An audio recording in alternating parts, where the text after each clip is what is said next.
Hello friends, welcome to P C S aspirant Adda. P C S aspirant Adda में आप सभी का स्वागत है।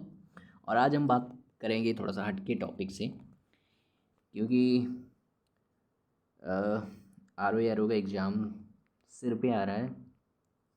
और अभी तो पता ही चल गया होगा आप सभी को कि 350 प्लस शायद आर ओ और ए दोनों मिला करके ऐसे कुछ सुनने में आ रहा है कि अध्याचन मिल चुके हैं और अर्हता वाला विवाद ख़त्म हो गया है।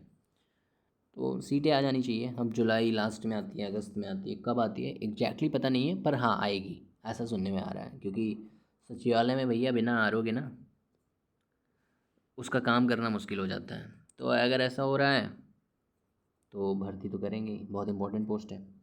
तो वही मैं बताना चाह रहा हूँ कि आर ओ का आना चाह रहा है, आने वाला है। तो इस पर काम करना पड़ेगा। और कैसे आर ओ की प्री की परीक्षा, पहला तो स्टेप यही है ना भाई, पहला प्री, फिर मेंस, और फिर उसके बाद सिलेक्शन। इंटरव्यू तो है नहीं इसमें। तो आपको समझना होगा कैसे ये चीज़ें करें कि इस बाधा से मुक्ति मिले। तो मैं तो इस पे बहुत फोकस नहीं करता हूँ, लेकिन मुझे लग रहा है कि करना चाहिए। अच्छी नौकरी है, ठीक ठाक नौकरी है। ऐसे तो है नहीं कि अ, नौकरी कोई बहुत परेशान करने वाली है। आराम की नौकरी है, सचिवालय की नौकरी है, और अच्छे ग्रेड पे भी है, अच्छी सैलरी है, और प्रतिष्ठित जॉब है। ऑफिसर बनाती है, गेजेटेड ऑफिसर बनाती है। तो करना चाहिए, ऐसी ऐसी चीज़ों की तैयारी, ऐसी नौकरियों की तैयारी करनी चाहिए। तो आज हम बात करेंगे। और ये साथ में ये भी ध्यान रखना कि ये पीसीएस की परीक्षा के लिए भी लगभग उतना ही महत्वपूर्ण है जो आप 2024 में देने वाले हैं जो लोग हैं। एक डिस्कशन ये होगा। तो हम चर्चा करेंगे कि क्या स्ट्रेटजी अपनाई जाए कि ये परीक्षा निकल जाए आराम से। तो उस पर हम चर्चा करते हैं। चर्चा क्यों कर रहा हूँ उसका सबसे बड़ा रीज़न आप समझिए। क्योंकि परीक्षा कब नोटिफिकेशन आने वाला है, सबसे एक बड़ा रीज़न तो ये है ही। दूसरा, कुछ लोगों ने मुझे कमेंट किया और कि आप अपनी स्ट्रेटजी बनाइए। आपने एग्ज़ाम सिविल परीक्षाओं में लगातार पास किया है, आपने नौकरियां ली हैं, तो कैसे कैसे ये अच्छे परफॉर्मेंस हो रहे हैं, इसको आप थोड़ा सा मुझे भी बताइए और हम तक बात पहुँचे तो हम लोग भी लाभान्वित हुए। तो हम थोड़ा सा बताते हैं। जैसे मैंने कई सारे एग्ज़ाम्स जो मैंने दिए हैं उसमें मेरे रिज़ल्ट लगभग ठीक है। मैंने कभी वीडियो भी डाली थी एक दो एग्ज़ाम्स 3 की। सबसे पहला मुझे याद है, मैंने अपना एग्ज़ाम दिया था पॉलिटेक्निक का। पॉलिटेक्निक मैंने कर रखा है, एंट्रेंस एग्ज़ाम दिया था मैंने, और मेरी वहाँ पे रैंक आई थी 234। तो मैं बताना चाह रहा हूँ कि देखिए मेरी रैंक परफॉर्मेंस बेस पे कैसे आ रही है। कहीं ना कहीं चीज़ें थोड़ी सी मैं सकारात्मक तरीके से कर ले जाता हूँ, तो मुझे लगता है थोड़ा सा मेरे फेवर में रिजल्ट चला जाता है। मैंने बीएड का एंट्रेंस एग्ज़ाम भी दिया, उसमें मेरी रैंक आई 189। दो एंट्रेंस एग्ज़ाम, रैंक दोनों ठीक ठीक। अरे भाई, जहाँ 5 से 6 लाख लोग दे रहे हों वहाँ पे ये रैंक लाना ठीक है। मैंने अपने पहले अटेम्प्ट में, मैंने वैसे पहला क्या दूसरा ही था मेरा पीसीएस का, पर सीरियस अटेम्प्ट मेरा पहला ही था। तो उसमें मैंने 121 मार्क्स गेन किए थे, मेरा प्रीलिम्स हुआ। मेरे दूसरे अटेम्प्ट में भी मेरा प्रीलिम्स हो गया। तो अब देखिए, ऐसा नहीं है कि मुझे प्रीलिम्स लेवल पे बहुत मेहनत की करनी पड़ी। और एक मज़े की बात मैं बताने वाला हूँ। रेलवे की एग्ज़ाम में, जो कि मेरी ज़िंदगी के पहले एग्ज़ाम्स में था, जो मैंने कम्पिटिटिव एग्ज़ाम के लिए दिया था, लगभग 7 से 8 महीने की तैयारी में मैंने उसे डन कर दिया इलाहाबाद बोर्ड से। आप सोच सकते हैं, लड़के इलाहाबाद बोर्ड में फॉर्म डालना भी नहीं चाहते। क्यों? क्योंकि कट ऑफ हाई जाने का डर। तो 2019 का मैंने डन किया ये फाइनली।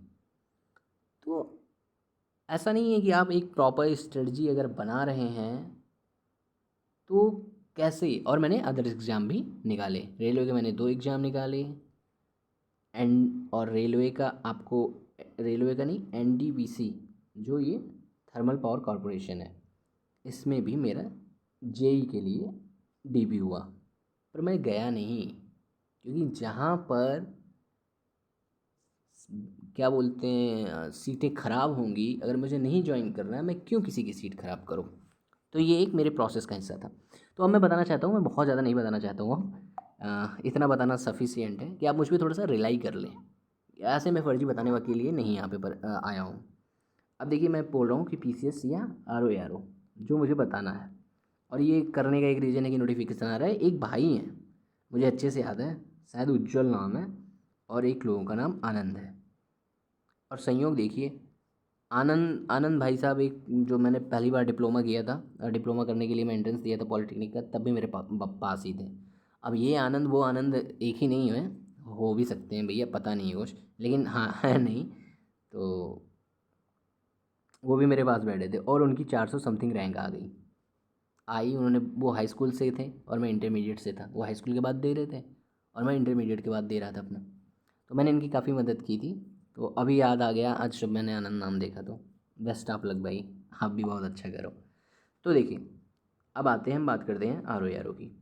RO की बात करते हैं। इसमें सब्जेक्ट्स हम जरा जोड़ लेते हैं। 140 क्वेश्चन होते हैं आपके GS सेक्शन में, जिसमें थोड़े बहुत रीजनिंग और 2-4 क्वेश्चन मैथ के भी आ जाते हैं। तो रीजनिंग, और फिर 60 क्वेश्चन होते हैं हिंदी के। इस पे ही हमें क्या काम करना है, कैसे काम करना है। कट ऑफ मोटा मोटा 125 या 130 का आप हमेशा रेंज लेकर के चलो। कम हो जाए तो बहुत अच्छी बात है। अब वो कुछ लोग ना पिछली बार डर गए हैं, कह रहे थे RO का पेपर बहुत टफ आया था। भैया सेम टफ आया था, पेपर बहुत टफ आया था GS का, ऐसा PCS में भी नहीं आता था। तो पिछली बार आया था, तो क्या हर बार टफ आएगा? ज़रूरी नहीं। आसान आएगा ये भी नहीं कह सकते। तो हमें अपनी तैयारी करनी है, कैसे करनी है वो मैं बता रहा हूँ। 140 क्वेश्चन होते हैं GS के, हिंदी के 60। यहाँ आपका टारगेट होना चाहिए कम से कम 75 से 80, और यहाँ टारगेट होना चाहिए 55। ये अगर आपने टारगेट कर लिया तो आपका काम आसान हो जाएगा। अब भैया यहाँ 55 आ गए अगर, तो यहाँ आपको कितने चाहिए 130 लाने के लिए? तो आप तुरंत कहोगे भैया 75 चाहिए हमको। तो वो आपका टारगेट होना चाहिए, जिसमें से रीजनिंग के क्वेश्चन आपसे हो ही जाएंगे लगभग लगभग।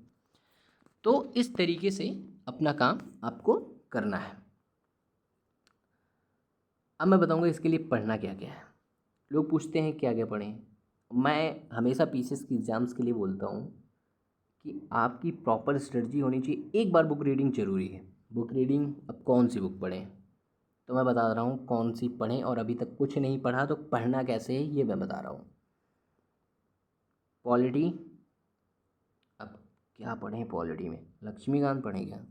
मन है तो पढ़ लो, कोई एक बुक पढ़ लो, वाणी की पढ़ लो, लक्ष्मीकांत पढ़ लो, कोई एक बुक पॉलिटी की एक रीडिंग करनी है, बहुत नहीं। पॉलिटी हो गया। साइंस बहुत महत्वपूर्ण है, तो साइंस भी पढ़ लो, वाणी की पढ़ लो, ये बहुत सफिशिएंट है। बायो नहीं पढ़ पाओगे पूरी, जिनका बायो बैकग्राउंड है वो तो कर लेंगे, जिनका नहीं है वो वाणी की बुक से एक बार रीडिंग कर लो। नहीं टाइम मिलेगा तो उसका भी विकल्प रहेगा, पर अभी आप देखो एक बार ये कर लो मोटा मोटा। मॉडर्न हिस्ट्री किससे करनी है? कोई एक बुक पढ़ लो भैया। स्पेक्ट्रम, मन है तो कर लो। SK पांडे, मन है तो कर लो। ये हो गया। तो अब इसके अतिरिक्त देखना है कि दूसरी क्या होनी चाहिए। दूसरी क्या होनी चाहिए? तो हो गई पॉलिटी, साइंस और हिस्ट्री। चौथी बुक के बारे में बताऊं तो चौथी बुक अपना ले लो, इन्वायरमेंट, बहुत महत्वपूर्ण बुक। और इस बुक के लिए आप लेकर के आओ दृष्टि। दृष्टि की जो आती नहीं क्विक बुक, वो ले लो। तो ये दृष्टि की क्विक बुक हो गई इन्वायरमेंट। ज्योग्राफी किसकी पढ़ें भैया? मैं तो हमेशा NCERT को फेवर करता हूँ इस मामले में। अगर आपका मन है कोई और बुक पढ़ने का, आपके पास है महज बर्नवाल या कुछ और, अगर पढ़ रखा है तो बार बार नहीं पढ़ना है, एक बार कुछ पढ़ लो। आपको बेसिक टर्म पता चल जानी चाहिए, थोड़ा सा कॉन्सेप्ट पता चल जाना चाहिए बस। Polity, science, history, environment, geography आपकी हो गई कोर बुक। एक बच रही है इकोनॉमिक्स। इकोनॉमिक्स को लेकर के एकदम हवा है लोगों के मन में, ये हवा ख़त्म कर दो। इकोनॉमिक्स में क्या पढ़ना है वो मैं बता रहा हूँ। आपको GDP पता होना चाहिए, इन्फ्लेशन डिफ्लेशन पता होना चाहिए, बैंकिंग के टर्म्स पता होना चाहिए, थोड़े बहुत पता होना चाहिए कि एंजल इन्वेस्टर क्या हैं, और कौन कौन से मॉडल हैं, थोड़ा बहुत ये जानकारी होनी चाहिए, बेसिक बेसिक। नहीं है तो कर लीजिए। इसका पढ़ने का तरीका क्या होगा, इकोनॉमिक्स की स्पेशली, इकोनॉमिक्स के लिए आप ना, अगर कोई बुक है आपके पास या कहीं कुछ पढ़ रखा है तो ठीक है, आप मुनाल सर के वीडियो देख डालिए, यूट्यूब पे पड़े होंगे ना 5-6 साल पुराने, वही देख डालिए, आपको कॉन्सेप्ट पता हो जाना चाहिए बस। अगर है तो ठीक है, कोई और सोर्स मिल रहा है, मुनाल सर के वीडियो पुराने हो गए हैं या तो नए कहीं मिल जाए तो और अच्छी बात है, आपको ये पढ़ लें एक बार, आपका काम हो जाएगा। नहीं भी पढ़वा रहे हैं तो एक मैं बहुत बेसिक चीज़ बता रहा हूँ कि आप ना प्रीवियस ईयर के क्वेश्चन करना स्टार्ट कर दें, और प्रीवियस ईयर के क्वेश्चन करेंगे तो उसमें कई सारे टर्म्स फंसेंगे, तो उसको आप तुरंत यूट्यूब पे सर्च कर लीजिए, और उस पर जो पीसीएस यूपीएससी या कहीं और की तैयारी नहीं भी कराते हैं वो भी बहुत अच्छे से बताए रहते हैं, तो आपको वहाँ समझ आ जाएगी। तो बेसिक बेसिक ऐसे 40-50-60 टर्म मिलते हैं इकोनॉमिक्स में, तो उन टर्म्स को जानना ज़रूरी होता है, तो आप सीख लीजिए। अनअकैडमी पे आप फ्री पे क्लासेस पढ़ी होंगी बहुत सारी, आप वो ऐप डाउनलोड करके भी ले लीजिए, बहुत लोग पहले पढ़ाते थे, तो वो कर सकते हैं। मैं इसके लिए एक बहुत बेसिक चीज़ बताता हूँ, करंट अफेयर्स बहुत ज़रूरी है इकोनॉमिक्स की। बजट होना चाहिए पता, यूपी का बजट और इस सेंटर का बजट, और साथ में बजट की टर्मिनोलॉजी। तीसरी चीज़ मैं बोलता हूँ, बायजूस एक यूट्यूब चैनल है, बायजूस तो है क्या ये तो सबको मालूम है, एक चैनल भी है जो आईएएस पीसीएस के लिए है। तो आईएएस का जो चैनल है उस पर वीकली पढ़ाते हैं इकोनॉमिक्स का, जो पूरे एक सप्ताह की घटनाएं होती हैं, उस एक सप्ताह की घटनाएं इकोनॉमिक्स की वो हिंदी में भी पढ़ाते हैं और इंग्लिश में भी पढ़ाते हैं, और दोनों में जितनी भी कॉन्सेप्चुअल चीज़ें होती हैं पूरे एक सप्ताह के दौरान घटी रहती हैं, उसमें आपको बताते चलते हैं। तो ये बहुत अच्छी चीज़ है, आप ये करते रहें, बायजूस से इकोनॉमिक्स सबसे बेस्ट तरीका है, आपका इकोनॉमिक्स तैयार हो जाएगा। तो ये स्टैटिक, कॉन्सेप्ट और करंट दोनों को जोड़ के चलते हैं, तो यहाँ से आपका इकोनॉमिक्स तैयार हो जाएगा। तो सारे सब्जेक्ट तो बता दिए भैया। हिस्ट्री के लिए स्पेक्ट्रम या इसके पांडे। अब ये कौन सी हिस्ट्री पढ़नी है ये आप ज़रा सोच लेना, आपको हिस्ट्री में पढ़ना है मॉडर्न हिस्ट्री, तो और भैया छोड़ दें क्या? भैया छोड़ो मत, एंशिएंट में पढ़ लो, या आर एस शर्मा वाली पढ़ना, या कोई और मिल जाए तब भी कोई दिक्कत नहीं है, बहुत मैं इस पर जोर नहीं देता हूँ, कोई एक मिल जाए, क्योंकि आर्ट एंड कल्चर ये मेंस में लिखने के लिए आता है, इसमें ज़्यादा से ज़्यादा तो प्रीलिम्स में लिखने के लिए तो आएगा नहीं, तो ज़रूरी यही है कहीं से भी पढ़ लो, आर एस शर्मा ज़रूरी नहीं है। तो एंशिएंट में क्या पढ़ना है, इंडस वैली सिविलाइजेशन, सिंधु सभ्यता, वैदिक पीरियड, और क्या पढ़ना है, उत्तर वैदिक पीरियड, गुप्त, मौर्य, और तीसरा चौथा पढ़ लेना है जैन बौद्ध, बस ख़त्म। इसके अतिरिक्त कुछ नहीं पढ़ना है एंशिएंट में। बहुत दिमाग मत लगाना भैया, बहुत दिमाग लगाओगे पढ़ोगे बहुत ज़्यादा, क्वेश्चन ऐसा पूछता है कि वैसे भी नहीं हिलता है। टाइम है तो पढ़ो, नहीं टाइम है तब के लिए बोल रहा हूँ।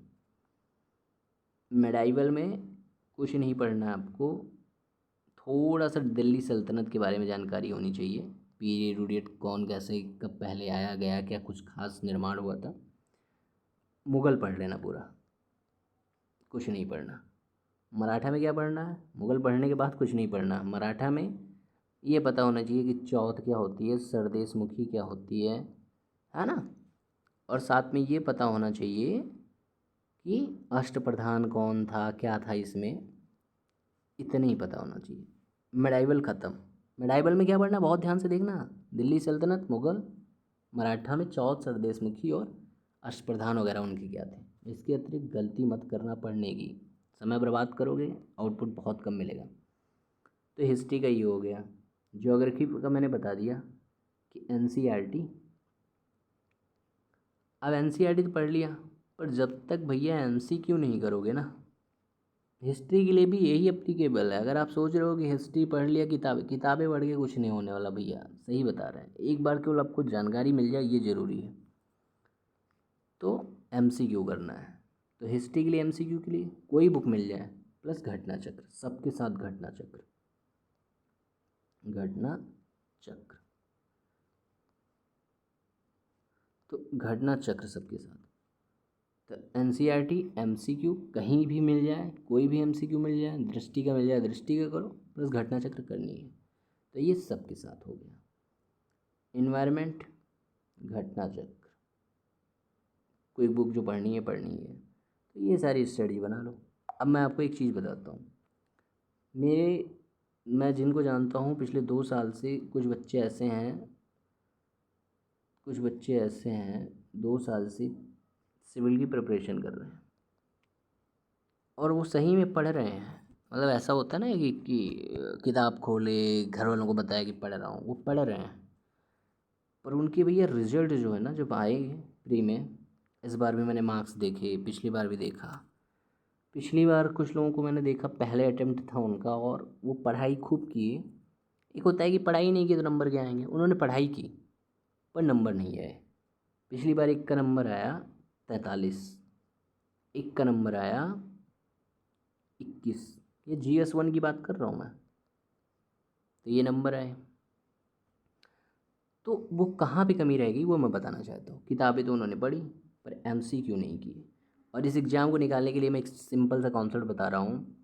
कम से कम हर टॉपिक पे, हर बुक के 2 से 3 हज़ार MCQ होने चाहिए। अगर आप इतना कर लेते हैं तब आप फाइट में आएंगे। इससे पहले फाइट में भी नहीं आ पाएंगे, ये सत्य बात है। तो जब मैंने कहा हिस्ट्री, तो हिस्ट्री के आपके 2 हज़ार से 3 हज़ार MCQ होने चाहिए। इतने हो जाएंगे तो आप हिस्ट्री में कॉन्फिडेंट हो जाएंगे। अब पढ़ना कैसे, ये ज़रा देखो। पहली रीडिंग किया आपने, जैसे घटना चक्र। प्रीवियस ईयर के पेपर तो बहुत ज़रूरी हैं पर मैं घटना चक्र की अभी बात कर रहा हूँ। आपको 4 क्वेश्चन दिए हुए हैं, 1 2 3 4 5। अब आपने पहला सॉल्व कर लिया तो कुछ नहीं करना है। उसके अगर एक्सप्लेनेशन में कुछ पॉइंट्स मिल गए तो उसको अंडरलाइन कर लेना है। दूसरा आपका सॉल्व नहीं हुआ, तुरंत गोला मारो। तीसरा आपको डाउट है तो लो, स्टार मार दिया। चौथा हो गया, कोई दिक्कत नहीं, अंडरलाइन में भी मिल रहा है कुछ तो मारो, अच्छा पॉइंट्स मिल रहा है तो। इस तरीके से आपको करना है। पहली रीडिंग ऐसे कर लो। दूसरी रीडिंग जब MCQ करने आओ तो फिर यहाँ अगर फंस रहे हो तो डबल गोला मारो, नहीं फंस रहे हो तो कोई मतलब नहीं, गोला लगा रहने दो लेकिन उसको काटो पीटो नहीं। तो ये तरीका हो गया। तीसरा, इसमें कंफ्यूज थे, इस बार सोल्यूशन हो गया तो ठीक है, नहीं हुआ तो डबल कन्फ्यूजन फिर से मारो। ये 2 बार हमने किया फिर नहीं हुआ। इस तरीके से आपको करके जाना है। और 2 बार आपने रीडिंग कर ली, ठीक ठाक तैयार हो गया। तीसरी रीडिंग में आप नोट्स बना लो। दूसरा क्वेश्चन फिर आए किए, करोगे तो पूरा, लेकिन अगर आप टाइम नहीं है तो दूसरे पे आओगे। दूसरे पे आए, किए, नहीं आया, आ गया तब ठीक है, नहीं आया तुरंत लिख लो इस क्वेश्चन का आंसर ये है, या उसी से लिंक्ड जो भी आपको आंसर बनाना है। इस तरीके से आप अपने नोट्स तैयार कर लो। तो ये हो जाएगा आपका पूरा का पूरा नोट्स। और टेस्ट सीरीज, प्रीवियस ईयर सबसे ज़्यादा महत्वपूर्ण है, उसके बाद नंबर आता है टेस्ट सीरीज का। टेस्ट सीरीज करो, गिवन टाइम में करो, जितना तुम्हारा टाइम है उस टाइम को पूरा एकदम खपाओ। 2 घंटे की टेस्ट सीरीज, पूरे 140 क्वेश्चन बैठना है। 140 में कितने आ रहे हैं, कितने तुम रिस्क ले रहे हो, क्या कैसे, वो भी लिखना है। ये डाउट था तो डाउट भी लिखना है कि हमको डाउट था तब भी मैंने मार दिया था, मिला पॉजिटिव तो ये मेरी वो क्या बोलते हैं, मेरी मेहनत बहुत नहीं है, मेरा गेस वर्क काम किया, वो बगल साइन कर देना एग्जैक्ट कितने आ रहे थे। थोड़ा थोड़ा ये सब आइडिया ले करके अपना टेस्ट सीरीज पूरा दो। जो क्वेश्चन नहीं है उनका एक नोट्स तैयार कर लो कि हमने टेस्ट दिया, ये नहीं है। और नोट्स 150 क्वेश्चन का जो नोट्स है, अगर आपकी ठीक ठाक एवरेज तैयारी है तो 1 पेज के अंदर आपका नोट्स बन जाएगा। तो एक टेस्ट सीरीज का 1 पेज के अंदर नोट्स बन जाएगा। तो आप ये कर लो और इसी को खूब रिवाइज करो। तो किताब, अच्छा अब कुछ लोग कहेंगे भैया हम किताबें पढ़ेंगे ही नहीं, नहीं पढ़ पाओगे किताबें तो सबसे अच्छा तरीका, या पढ़ रखे हो या अब लग रहा है कि टाइम नहीं है, थोड़ा बहुत आइडिया है आपको। अब थोड़ा बहुत नहीं आइडिया रहेगा तो भैया सब आपके लिए फैक्ट हो जाएगा, कुछ नहीं हो पाएगा। पर अगर थोड़ा बहुत आइडिया है, घटना चक्र ये प्लस प्रीवियस ईयर पेपर, जो कि इसी में सम्मिलित हो जाते हैं, फिर भी करना इसको अलग से, प्लस टेस्ट सीरीज मार्केट से कोई ले लो। मुझसे कोई पूछे भैया बढ़िया टेस्ट सीरीज बताओ, मार्केट में इस समय हिंदी मीडियम की ना पीसीएस मंत्रा और यूपीएससी हिंदी, ये दो लोगों की चलती हैं। अब ये लोग पेड टेस्ट सीरीज निकालते हैं, यही है। तो मार्केट में भी कभी कभी आ जाती हैं इन लोगों की टेस्ट सीरीज, तो अगर ये मिल रहा है तो इन्हीं दोनों को कर लो, अच्छी टेस्ट सीरीज है। दृष्टि वगैरह की जो है वो इस पैटर्न पे बनाती नहीं है, पर अगर आप कर लेते हो तो और अच्छी बात है, जानकारी मिलेगी। ऐसा तो है नहीं मिलेगी नहीं, पर ये लगभग लगभग एग्ज़ाम से लिंक्ड टेस्ट सीरीज हैं दोनों, जहाँ तक मैंने देखा है। तो ये कर लो, ये सही तरीका है। तो ये आप करिए। और हिंदी के लिए आप ना आदित्य पब्लिकेशन ले आइए और PIQ ले आइए, जितने प्रीवियस ईयर आए हुए हैं हिंदी के, इन्हीं को सब कर डालिए। घटना चक्र आपका पढ़ने का मन है वो भी कर सकते हैं। तो आदित्य, PIQ, ये बहुत इम्पोर्टेंट है।